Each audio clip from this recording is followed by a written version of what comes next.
her work from Occupy Corporatism, Activist Post. You know her work from InfoWars, from SGT Report.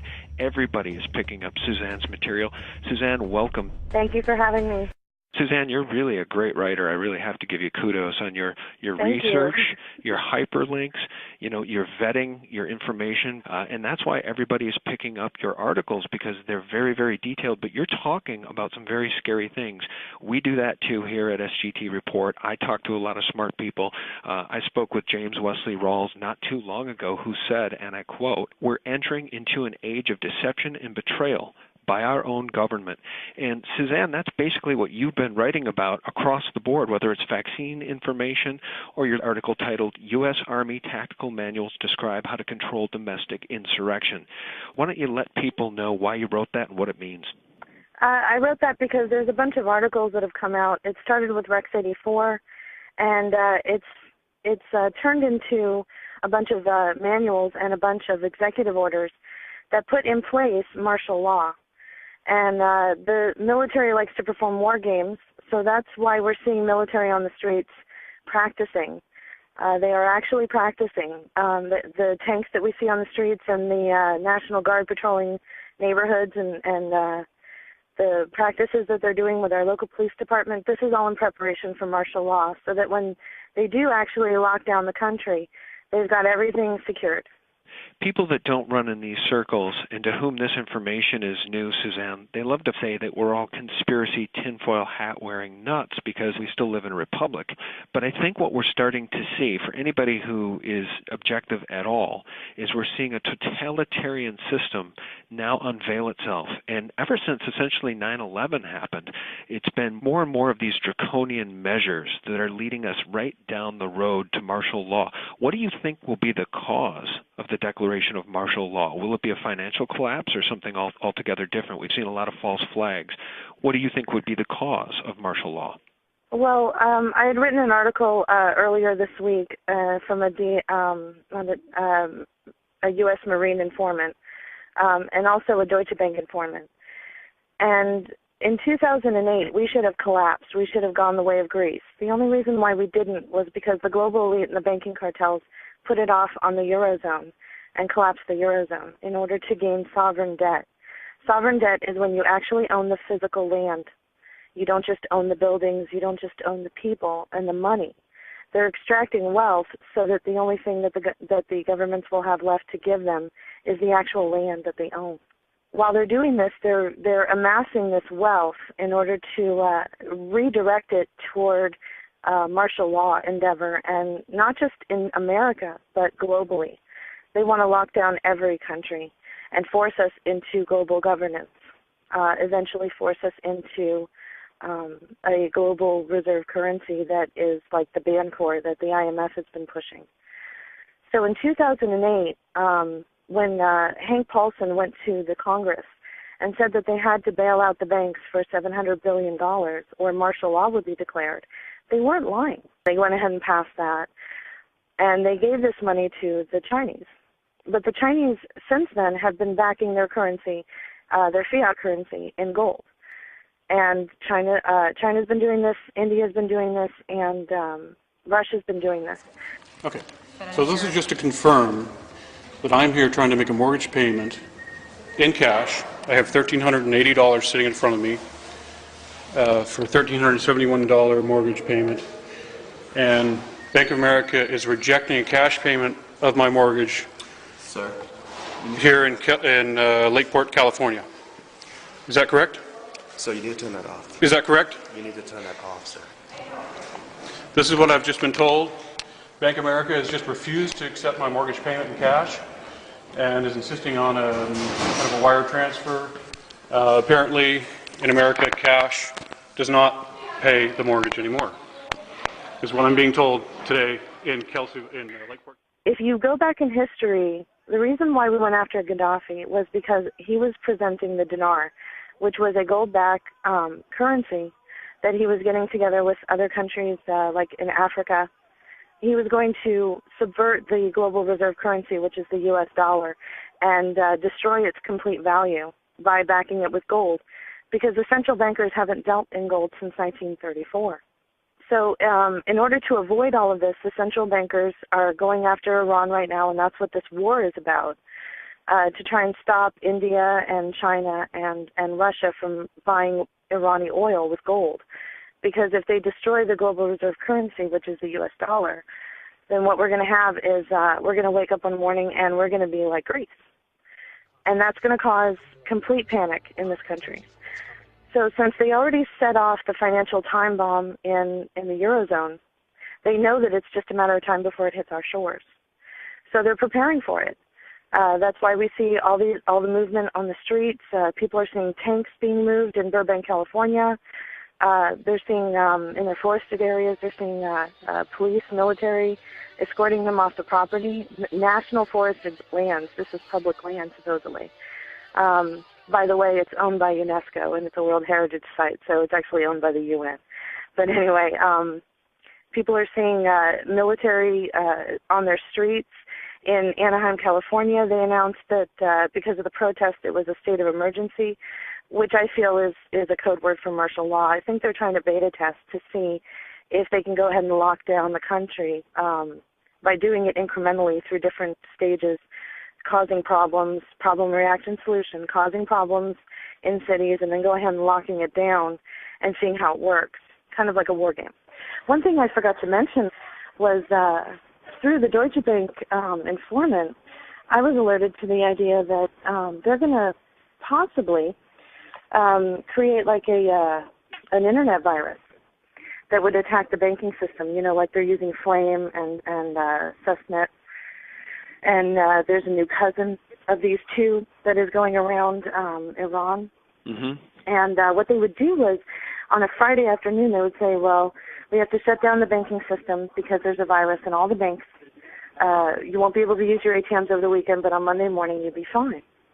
Well, if you hear of anything like that, you have 72 hours before they roll out martial law. So wait a minute, Suzanne, you're saying that if you see anything like that in the news media or otherwise, you have 72 hours? Why don't you repeat that, help people understand what that means? When they're going to roll out martial law, they think that when the financial collapse hits the shores of the United States, they have 72 hours. So with my Deutsche Bank informant and talks with other people in the alternative media, my contacts, I just think that it's possible that a scenario like this, I'm not saying that this will happen, but a scenario like this, and it would give you something to look for, a little red flag to look for. Let's say that the banks all say that there's a virus in all the banking systems, all of the banks, and they have to shut down, like on a Friday. We know that the Obama administration loves to do things on a Friday afternoon or when we're celebrating New Year's Eve. So Friday afternoon, they would say they're going to shut down the banks and get rid of this virus over the weekend. And on Monday morning, everything would be back up.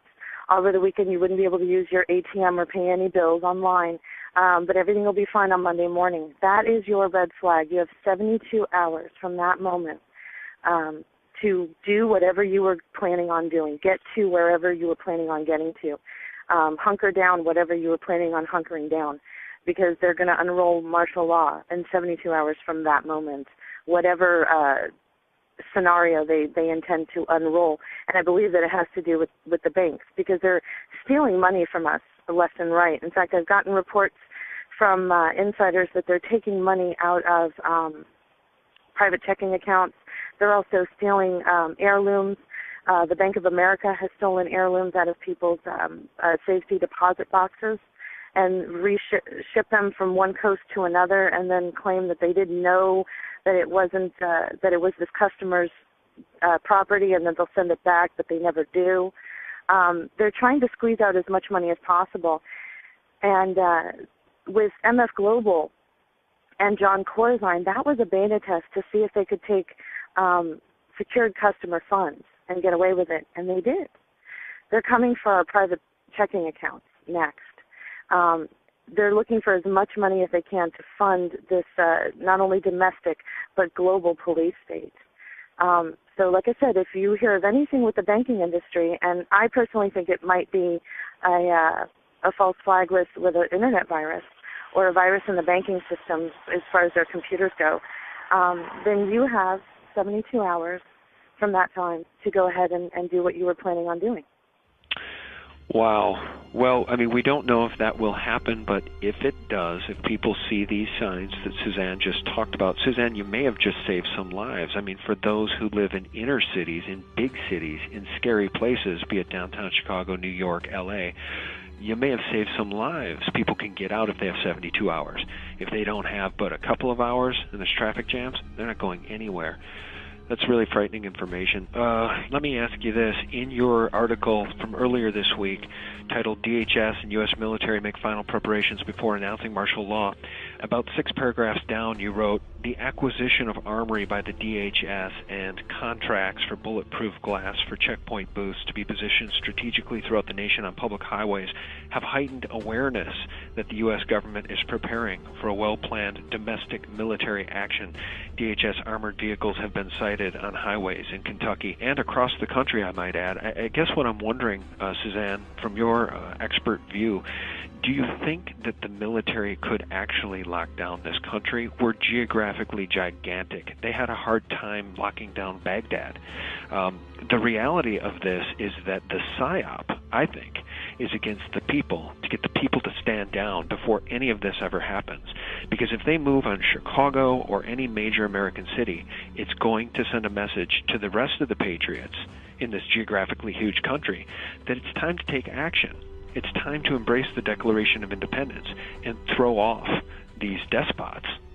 What do you make of what I'm saying here? What do you think the reality is of them being able to lock down this country in any sort of martial law capacity? I agree with you that it's going to be difficult, and that's why they've done beta testing. The NATO summit, we saw that they were trying to do that there as well.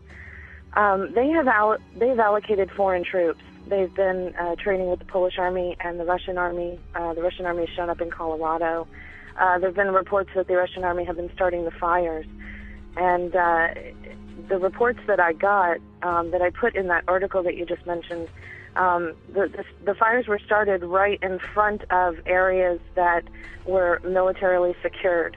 So it's my understanding that they might have been starting the fires to try and get people out of the way, get people moved out of the way so they wouldn't see what they're doing. DHS has contracted independent contractors to cover up the holes for the underground bases that they're building.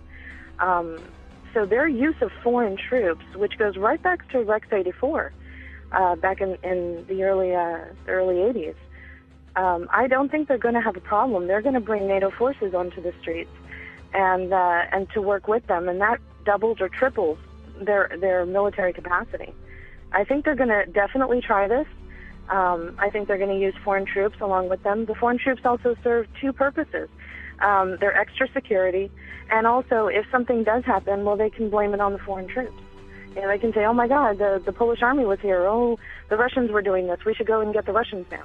Yeah, I think what this government is now doing with these false flags with what I'm calling these false flags that we saw in Aurora and in Wisconsin, is they're doing their level best before martial law happens to disarm the people.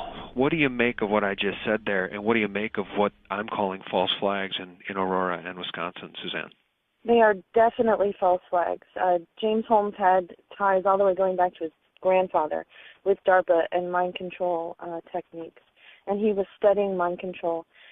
He worked with the Salk Institute on mind control and flicker fusion, which is where they insert images into the screen while you're watching television or even on a website, and it moves so fast that only your subconscious picks it up. In Aurora, his apartment was booby-trapped with homemade bombs. And the Pentagon has just come out and said that a lot of people homegrown terrorists are building these homemade bombs. And so they're asking Congress to relax posse comitatus in order to respond to this.